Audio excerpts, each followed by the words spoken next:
Nesse vídeo, a gente vai falar sobre embolia pulmonar. Se você tem curiosidade nesse tema, assista o vídeo até o final.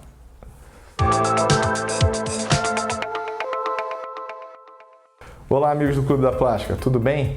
Então, um tema que está muito em evidência hoje, por causa de alguns acontecimentos que saíram nas mídias, nos telejornais, é a embolia pulmonar.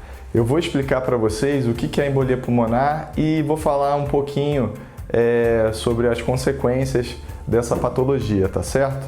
Bom, primeiramente eu vou começar a dar uma aulinha rápida aqui de fisiopatologia, que é diferenciando um pouquinho o que é o trombo da embolia. E vocês vão conseguir entender mais por que isso acontece e as consequências disso. Vamos lá. O trombo, a trombose, ela é causada pela coagulação do sangue dentro de uma veia do corpo. Principalmente acontece nas veias do membro inferior, das pernas. E esse trombo ele fica parado ali, interrompendo o retorno venoso. A embolia, nesse caso, seria quando esse trombo se solta de dentro da veia e começa a andar por todo o sistema venoso do paciente até chegar no coração, passar do coração para o pulmão. Então isso seria um êmbolo. O êmbolo, então, como a gente diz lá na Faculdade de Medicina, o êmbolo é um trombo em movimento. Isso quando o êmbolo vem de característica sanguínea, de coagulação do sangue dentro do vaso. Existe outro tipo de embolia, que é a embolia gordurosa, que é quando uma partícula grande de gordura entra no vaso e aí ele faz esse percurso, ele entra dentro da veia e passa pelo coração, e lá do coração ele vai parar principalmente no pulmão, e aí pode causar a embolia pulmonar causada por esse êmbolo gorduroso. Também existem outros tipos de embolia, quando alguns materiais sintéticos são injetados dentro do paciente e esse próprio material sintético pode cair dentro do vaso e fazer esse percurso também, indo parar lá no pulmão. Então, o mais importante é saber que a embolia é alguma substância que além do sangue, algum material que está além do sangue ali, dentro da veia, vai obstruir uma artéria lá no pulmão. E aí ele vai causar os efeitos todos dessa embolia pulmonar que a gente vai falar agora. Eu vou explicar o que ocasiona essa embolia pulmonar. Independente do trombo em si, do que causou a embolia, se foi um trombo sanguíneo, se foi um êmbolo de gordura, se foi um material que foi injetado dentro da veia, quando isso cai na corrente sanguínea e faz a obstrução lá na artéria pulmonar, ou nas arteríolas, nos pequenos vasos arteriais no pulmão, isso vai causar sintomas na paciente. Na maioria das vezes, quando é um trombo muito pequenininho, ele vai pegar só uma artériazinha bem pequenininha, bem pontual no pulmão, e às vezes a paciente ou ela não sente nada, a gente chama isso de embolia subclínica, a paciente nem sabe que teve. Em outros casos ela sente só uma dorzinha súbita na região torácica, principalmente nas costas, e também não tem repercussão nenhuma com a respiração, com falta de ar, ela não relata nada disso, ela só sente essa dor passa, às vezes ela fica por mais um tempo, mas também não tem muita repercussão clínica. Em outros casos, quando o trombo é maior, ou em casos de, por exemplo, injetar algum material dentro da veia e esse material se espalhar demais, essa embolia pode ser ou mais extensa porque pegou uma artéria maior, ou pegar várias artériazinhas pequenas, e nesse caso o pulmão ele pode infartar, que a gente fala, ele pode entrar num choque pulmonar devido a não chegar sangue para nutrir o pulmão, e com isso também não vai chegar oxigênio. E aí a pessoa vai entrar em franca insuficiência respiratória, uma falta de ar exagerada, ela não vai conseguir fazer a troca gasosa de oxigênio com CO2, e aí já vira uma emergência clínica.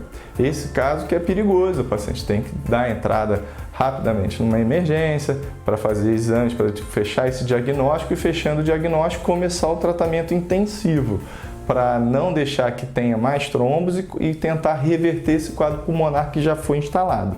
Por isso que é muito importante, até quando o paciente tem pequenos sintomas, comunicar a equipe médica do cirurgião, o próprio cirurgião, para que ele já tenha uma ideia do que esteja acontecendo e tentar mais rapidamente, né, tentar resolver o quadro num momento mais inicial.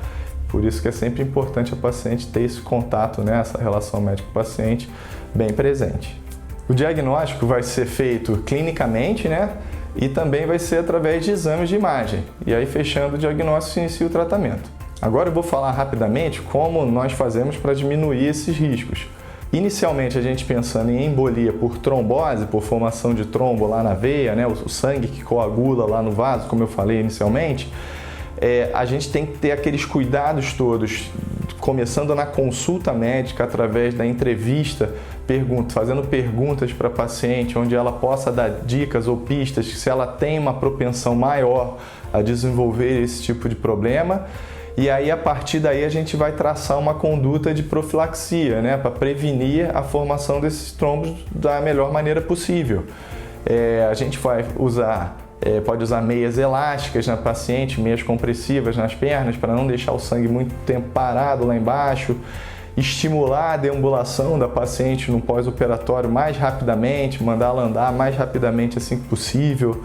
Usar botas pneumáticas, que são botas que ficam massageando a perna da paciente durante o procedimento cirúrgico.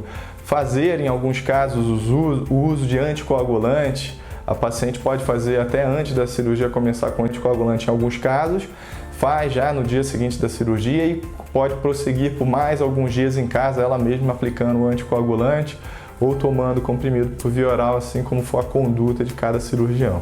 Mas lembrando que o mais importante para a prevenção de formação de trombo lá nos membros inferiores, nas pernas, é andar precocemente. Então, assim que o cirurgião liberar você, agora você já pode começar a andar, lembra que não é para ficar deitado o tempo todo. Sempre que puder dar uma andadinha, vai do quarto para a sala, da sala para a cozinha.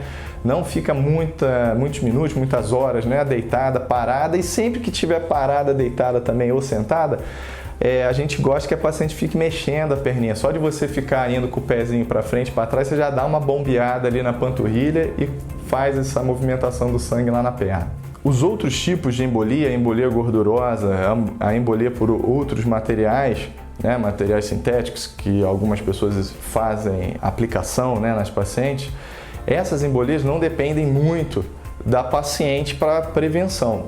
Isso vai depender mais de técnica que é usada, tem alguns princípios que os cirurgiões eles têm que respeitar para que esse risco diminua. O risco nunca vai zerar de acontecer uma embolia, mas ele vai tendendo a ficar bem baixo se você respeitar técnicas e princípios que o cirurgião aprende, né, na residência médica, aprende até também durante, né, a sua carreira, durante a sua vivência, ele vai cada vez mais aprimorando essas técnicas e isso também vai diminuindo esses riscos. Mas se a pessoa tiver também os sintomas, eles vão ser iguais a da embolia por trombose, né? por trombo. Então ela também tem que ficar atenta aos sintomas para tentar avisar e orientar, dar dicas para o cirurgião para que ele possa fazer o diagnóstico o mais rápido possível e tratar a paciente precocemente. Então, amigos do Clube da Plástica, espero que o vídeo tenha sido esclarecedor, que possa ter tirado algumas dúvidas para você que tinha dúvidas sobre esse assunto e lembrar que a embolia pulmonar é uma complicação grave, mas felizmente ela não é a mais comum.